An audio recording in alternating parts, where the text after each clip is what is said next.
Bonjour, je suis très heureux de retrouver aujourd'hui, après une certaine absence due à la pandémie, Christian Macarian, éditorialiste bien connu sur la BBC, sur le LCI, de nombreuses chaînes françaises et étrangères. Christian, nous sommes là aujourd'hui pour parler d'une situation qui a été très commentée dans l'actualité il y a quelques mois, c'est celle du Haut-Karabakh, et dont plus personne ne parle actuellement. Il s'est passé là-bas des choses très graves, il y a eu des morts, le pays a été amputé. Pourquoi n'en parle-t-on plus ? Alors fondamentalement, c'est un conflit qui est lointain et qui se situe dans des zones montagneuses, très isolées des grands rapports internationaux, alors même que l'illustration fondamentale de ce dernier conflit, donc, qui a éclaté le 27 septembre 2020 et qui a duré 44 jours, eh bien l'illustration de ce conflit, c'est son internationalisation, puisqu'on y a trouvé, contrairement à l'épisode des années 90 où la guerre du Karabakh avait commencé entre l'Arménie et l'Azerbaïdjan, de façon, si j'ose dire, discrétionnaire entre deux pays post-soviétiques. Contrairement à cet épisode-là, cette fois-ci, on a vu entrer en scène la Turquie, la Russie, l'Iran et même Israël, puisqu'Israël a porté un appui militaire à l'Azerbaïdjan. Donc on n'en parle plus parce que c'est un conflit très isolé et sur lequel repose tout le couvercle du système russe. Le système russe qui empêche beaucoup d'informations de passer et qui recouvre la complexité extrême d'un conflit qui oppose fondamentalement deux ethnies, les Azéris, les habitants d'Azerbaïdjan, et les Arméniens, sur des querelles ancestrales très anciennes qui paraissent très éloignées des grandes ruptures géopolitiques contemporaines. En fait, ce n'est pas vrai. Il s'agit bel et bien d'une partie de bras de fer entre des puissances régionales. Mais c'est un conflit dont le caractère inextricable explique en grande partie qu'on n'en parle pas davantage. Et pourtant, il y a eu beaucoup de morts, il y a un enjeu géopolitique réel, considérable, et il y a des enjeux économiques aussi très importants, puisque l'Azerbaïdjan est un très gros producteur de pétrole et de gaz, qu'il contrôle un système de pipes et d'oléoducs qui alimente en partie l'Europe. C'est donc stratégique, et que l'Arménie, de son côté, oppose un caractère historique et culturel, évidemment, mais aussi fondamentalement la notion de survie par rapport à un pays beaucoup plus puissant. Pour faire clair, l'Arménie, c'est 3 millions d'habitants, l'Azerbaïdjan, plus de 9 millions, donc 3 fois plus. Au nord, la Russie, et puis évidemment à l'ouest, la puissante Turquie avec ses près de 85 millions d'habitants. Donc l'Arménie s'est trouvée étranglée par ses propres maladresses aussi. Oui. Pourquoi provoquer cette guerre ? Cette guerre était absolument inutile et perdue d'avance. Donc l'inaptitude du dirigeant arménien qui s'appelle Nikol Pachinian, qui occupe le poste de Premier ministre, le poste le plus important dans la Constitution américaine, l'inaptitude l'inaptitude de ce dirigeant à tisser des alliances et à échafauder soit la paix, soit à préparer la guerre, a été quelque chose de tout à fait flagrant. L'Arménie n'a ni su organiser la paix, ni su préparer une guerre. Elle a donc à la fois perdu la paix et perdu la guerre. Et aujourd'hui, elle se trouve menacée. Et ce qui est très frappant, c'est la virulence et le non-respect des règles dont se réclame pourtant l'Azerbaïdjan, qui sont appliquées à l'Arménie. Je vous donne un exemple. La question du Karabakh, donc une enclave arménienne en territoire azéri, a été arbitré par l'ONU notamment, mais par la communauté internationale, sur le principe de l'intégrité des frontières. Donc l'Arménie n'était pas légitime, d'après l'ONU, à réclamer le rattachement de ce territoire à l'Arménie, ni même son indépendance, parce que ce territoire faisait préalablement partie du territoire intégral de l'Azerbaïdjan et qu'il ne fallait pas toucher aux frontières, principe de l'intangibilité des frontières. L'Arménie a opposé un autre principe, également international, mais qui n'a pas la même valeur, le droit des peuples à disposer d'eux-mêmes. On a vu donc un principe, l'intégrité des frontières, s'opposer à celui du droit des peuples à disposer d'eux-mêmes, puisqu'il y a bel et bien au Karabakh 85 à 90% de la population qui était arménien avant même la guerre de 1990 à 1994, et que ce principe n'a pas prévalu. Aujourd'hui, l'Arménie est défendue uniquement par les forces russes qui sont présentes au Karabakh, et l'Azerbaïdjan, en violation de ce principe de l'intégrité des frontières, passe fréquemment à l'intérieur du territoire arménien pour l'amputer de différents morceaux. Donc il ne se contente plus seulement du Karabakh, mais l'Azerbaïdjan fait des incursions sur le sol du territoire arménien. Il y a donc une situation de non-principe qui s'est installée, et une situation qui, il faut bien le dire, est arbitrée fondamentalement par la Russie. Exactement, qui renforce son influence dans la région aux dépens, je veux dire, en tout état de cause, de la population qui souffre là-bas, parce que la partition du pays, ça a complètement bouleversé l'économie. Oui, l'économie de l'Arménie est quasiment détruite. C'est un État en liquéfaction. Beaucoup d'éléments essentiels de la souveraineté étatique ne répondent plus. L'armée est totalement désemparée, l'économie a énormément souffert, et la défense même, encore une fois, du territoire, du périmètre national, pose problème, puisque les frontières entre l'Arménie et l'Azerbaïdjan avait été fixée à l'époque soviétique, et qu'en plusieurs points, la carte officielle de l'URSS ne comporte pas un trait plein, mais des pointillés. Et c'est dans ces zones de pointillés que l'Azerbaïdjan fait des incursions pour essayer de grignoter parfois seulement 1 kilomètre ou 2, mais des kilomètres parfois stratégiques, parce qu'il y a un point d'eau, parce qu'il y a une centrale électrique. Donc il y a là une situation de non-droit qui a succédé à la guerre. Et pourquoi l'intervention d'Israël dans ce conflit ? Israël a vu en Azerbaïdjan la possibilité d'obtenir un véritable balcon sur l'Iran. Il faut avoir la carte un peu en tête, et pour la résumer, vous avez l'Azerbaïdjan et à côté l'Arménie, plus à l'ouest, qui ont une frontière continue avec l'Iran. L'Arménie a environ 60-70 km de frontière avec l'Iran. Tout le reste, c'est l'Azerbaïdjan. Donc pour Israël, prendre pied soit en Arménie face à l'Iran, soit en Azerbaïdjan face au même Iran, c'était stratégique, c'était essentiel. Or l'Arménie ne pouvait pas offrir à Israël le même avantage que l'Azerbaïdjan. D'abord, la frontière de l'Azerbaïdjan avec l'Iran est beaucoup plus étendue. Ouais. Et puis l'Azerbaïdjan a des contentieux anciens, historiques, avec l'Iran. Donc Israël s'est trouvé bienvenu, d'autant plus que l'argent du pétrole de Bakou a permis d'acheter des armements israéliens dernier cri, très performants, et qu'Israël dispose aussi de moyens de communication, de satellites d'observation sur place, ce qui est une menace considérable pour l'Iran. Donc Israël a une carte stratégique dans la région. Et il y a la Turquie aussi. La Turquie aussi a mis un pied à travers la notion de peuple frère, 2 États mais un seul peuple, c'est ça le concept turc.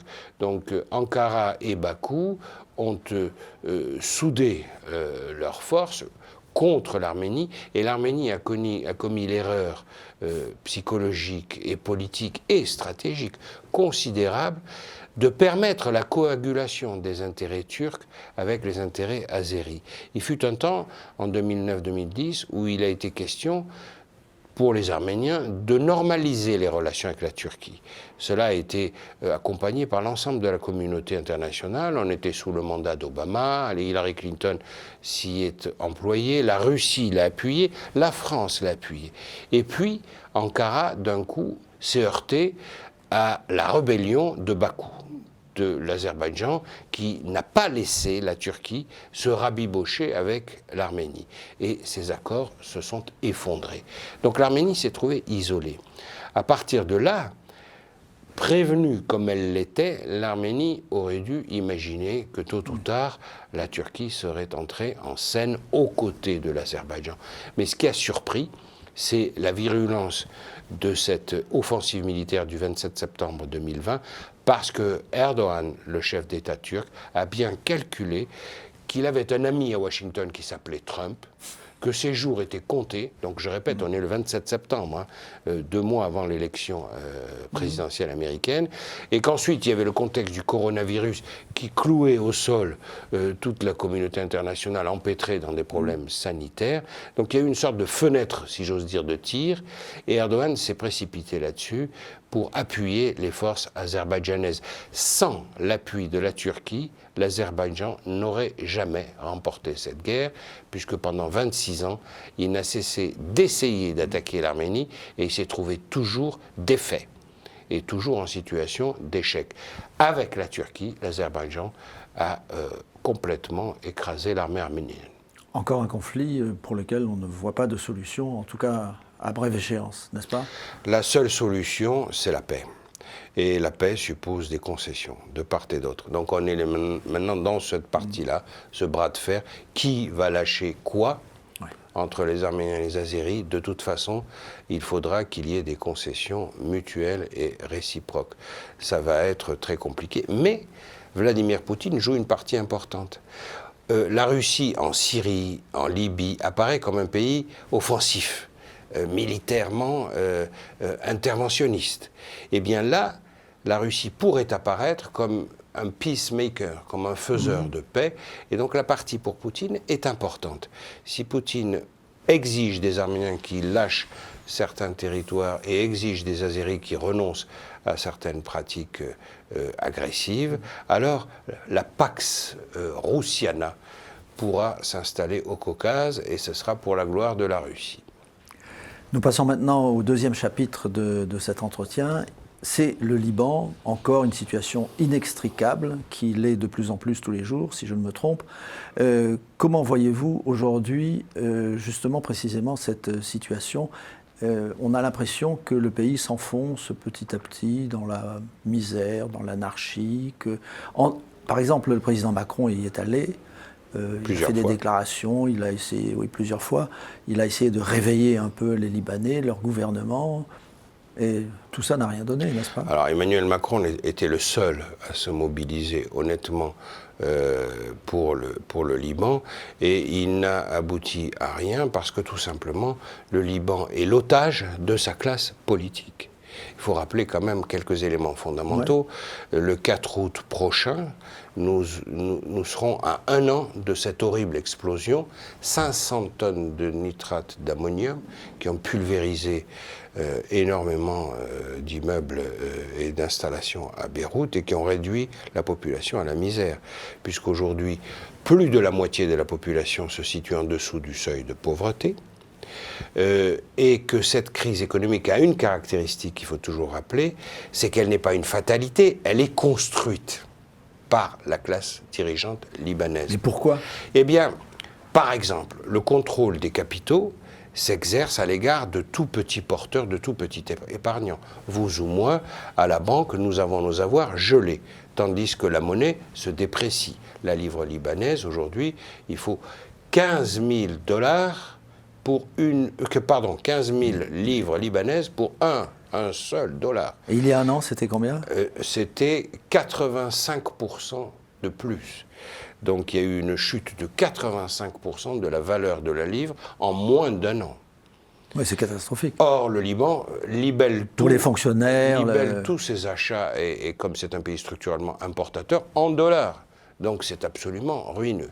Eh bien, les gros capitaux et les possesseurs de grosses propriétés ou de gros biens ils ont eu le temps de faire fuir les capitaux pour éviter la dépréciation en les laissant à l'intérieur des banques libanaises. Mais les banques libanaises, elles, en revanche, exercent une pression insensée sur tous les petits épargnants et tous les salariés du Liban. Le résultat, c'est qu'aujourd'hui, le salaire minimum, entre la dépréciation de la monnaie et l'effondrement de l'économie, le salaire minimum au Liban est de 65 € par mois. Qui peut vivre avec cela. Donc on voit ses propres avoirs fondre au soleil, on n'a même plus le droit de faire des retraits, et puis tout flambe. Évidemment le carburant, l'électricité bien sûr qui n'est distribuée que quelques heures par jour avec des coupures constantes, le manque de médicaments en pleine épidémie du coronavirus et la désorganisation du système de santé obligé de recevoir ces milliers et milliers et milliers de blessés de l'explosion du 4 août, tout cela a complètement dézingué, si j'ose dire, un pays prospère, dynamique et créatif comme le Liban. Et la mais pourquoi les élites ne font rien, la classe politique? Les élites sont issues d'un double système, à la fois communautaire et clanique. C'est-à-dire que vous avez des communautés... les chrétiens, les maronites... Alors, et à l'intérieur des chrétiens, un grand nombre d'églises et de communautés différentes. Vous avez des chiites et vous avez des sunnites et vous avez des druzes. Ça fait donc déjà plusieurs familles. Et à l'intérieur, vous avez le clan, par exemple à l'intérieur du clan chrétien, vous avez le clan un tel et le clan un tel et encore un autre clan. Je ne citerai pas de nom. Et c'est la même chose dans le clan sunnite. Vous avez le clan un tel, par exemple Hariri, et le clan opposé à la famille Hariri, et encore beaucoup d'autres. Tout cela fait que tout le monde dépend dans son emploi, dans l'obtention d'un logement, dans le fait de disposer d'un parking dans son quartier, tout bêtement, dépend d'un système clanique. Il faut soit rendre service, soit verser son obol. Donc tout ce système doit être absolument pulvérisé aujourd'hui. Or, l'explosion du 4 août 2020 n'a fait que le renforcer. C'est-à-dire que les gens, pour sauver leurs maigres acquis, se réfugient dans le clanisme et pour avoir encore quelque chose à manger, tout simplement. Mais ça ne peut pas continuer comme ça. Non, ça ne peut pas continuer et il faut absolument que la classe politique dans son ensemble soit renversée. Et le Hezbollah joue quel rôle là-dedans? Le Hezbollah joue un rôle absolument essentiel. Il a été le cheval de Troie à l'intérieur des institutions libanaises. On n'a pas de clarté ni de vérité sur cette explosion, mais le Hezbollah disposait certainement de fortes réserves de nitrate d'ammonium pour alimenter ces forces qui combattent en Syrie aux côtés de Bachar el-Assad. Alors évidemment, comme il n'y a pas de commission d'enquête et que même le juge qui en était chargé a été relevé de ses fonctions, il n'y a plus aucune transparence, ni aucune possibilité. Il n'y a pas d'enquête du tout? Il y en a une, mais la Cour de cassation libanaise a dessaisi le juge qui était chargé de faire la lumière sur l'explosion. Donc pour l'instant, on est dans les limbes. On attend la nomination d'un autre juge pour éventuellement faire la clarté. Mais le Hezbollah, par exemple, il y a quelques jours à peine, a déclaré que face à la pénurie de pétrole qui affecte le Liban, puisque le Liban ne peut plus payer, eh bien le Hezbollah se fournirait directement auprès de l'Iran. Et ça, c'est encore une menace, c'est-à-dire que le Hezbollah se comporte définitivement, on le savait déjà, mais alors cette fois de façon encore plus choquante, comme un État dans l'État, et maintenant contre un État contre l'État libanais. Oui. Est-ce qu'il pourrait prendre le pouvoir, le Hezbollah? Non. Il veut tout simplement installer son propre système au sein de sa communauté, les chiites, dont le taux d'expansion démographique est plus fort que celui des sunnites, et qui deviennent aujourd'hui le camp leader des musulmans. Et c'est une spécificité des Libanaises. Or, comme vous le savez, Bachar el-Assad appartient à un autre clan, les Alaouites, qui est une famille dérivée du chiisme aussi. Donc il y a des ramifications et des implications tout à fait dramatiques pour l'équilibre du Liban. Enfin, et pour expliquer et répondre à votre question, chacun de ces clans qu'on vient d'énoncer a lui-même des des protecteurs internationaux. C'est ainsi que le clan sunnite va aller chercher de l'appui en Arabie Saoudite ou aux Émirats. Évidemment, le clan chiite va chercher l'appui de l'Iran. Et les chrétiens vont chercher soit la France, mais qui est de peu de poids économique, soit les États-Unis, soit d'autres puissances arabes. Il arrive que les Saoudiens appuient aussi le clan chrétien. Donc cette superposition de clanisme et d'intérêts individuels fait qu'il n'y a aucune possibilité de passer à travers pour tout simplement servir la cause du peuple et essayer de remonter le pays, de le redresser. La meilleure illustration qui date d'il y a quelques jours, c'est que le gouverneur de la Banque de France, de la Banque du Liban, pardonnez-moi, le gouverneur de la Banque du Liban, Riyad Salamé, a des avoirs considérables en Europe et en particulier en France, et que la France a mandaté via le parquet national financier une enquête à l'encontre de ce Riyad Salamé et de ses avoirs en France. Ça n'est pas possible. C'est une manière pour la France de mettre la pression sur la bourgeoisie possédante libanaise qui empêche toute réforme, toute transparence et tout éclaircissement, qui sont les seules conditions pour sortir ce pays de la crise. Il faut absolument que le système dominant soit dessaisi de son et de ses pouvoirs. Eh bien, l'armée ne peut pas prendre le pouvoir. Non, l'armée ne peut pas, encore que ce soit la dernière institution qui tienne debout. La seule possibilité, c'est la pression internationale. Mais la pression internationale, pour l'instant, tient le Liban pour peu d'intérêt. Et même si la France est un pays, comme vous l'avez rappelé Bernard, engagé aux côtés du peuple libanais pour essayer de trouver une solution institutionnelle, la France est bien seule. Sans un engagement, par exemple, des États-Unis à faire pression sur différentes lobbies libanais pour les obliger à lâcher du lest et à organiser un plan de réforme, il n'y aura aucune possibilité. Autre exemple, le FMI se propose d'aider le Liban, c'est même sa fonction. Sauf que le FMI dit, et comme toujours, voici les conditions que nous exigeons, c'est-à-dire une purification des procédures, une clarification. En échange, vous aurez des crédits internationaux qui permettront de remonter le pays. Eh bien, les dirigeants libanais sont incapables de donner une réponse au FMI en fournissant la liste des questions et des conditions et des réformes qu'exige le FMI. Plutôt que de se réformer, ces hommes politiques libanais, ces dirigeants libanais, préfèrent laisser le pays s'enfoncer dans la misère extrême. C'est aujourd'hui une situation, il ne faut pas craindre de le dire, où l'élite dirigeante, politique, économique, administrative, même parfois religieuse, joue contre le peuple du Liban. Et le peuple peut-il se révolter ? C'était tout l'enjeu du soulèvement d'octobre 2019 avec ces éruptions spontanées de jeunes notamment, mais aussi de femmes, de gens qui ont un potentiel réel de transformation du pays et de prise de responsabilité, sauf que tout cela n'a abouti à rien. Donc on en est à souhaiter une véritable révolution, un renversement, mais qui passerait, hélas, c'est pourquoi je pose la question, faut-il le souhaiter, par des épisodes incontestablement dramatiques, voire sanglants. Est-ce qu'il faut souhaiter ça?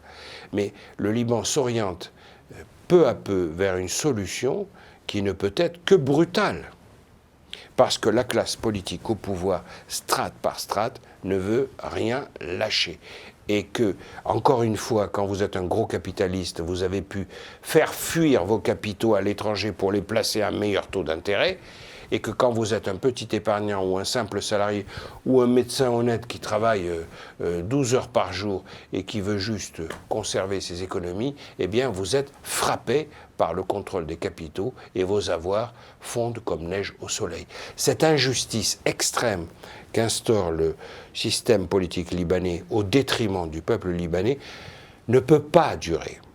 Et la seule explication qu'on puisse trouver pour expliquer sa persistance, c'est le clanisme et le fait que beaucoup de gens dans la petite population, en s'appauvrissant, deviennent encore plus vassaux de leurs petits seigneurs et petits maîtres de quartier, qui eux-mêmes en réfèrent à un supérieur, qui lui-même en réfère à un clan.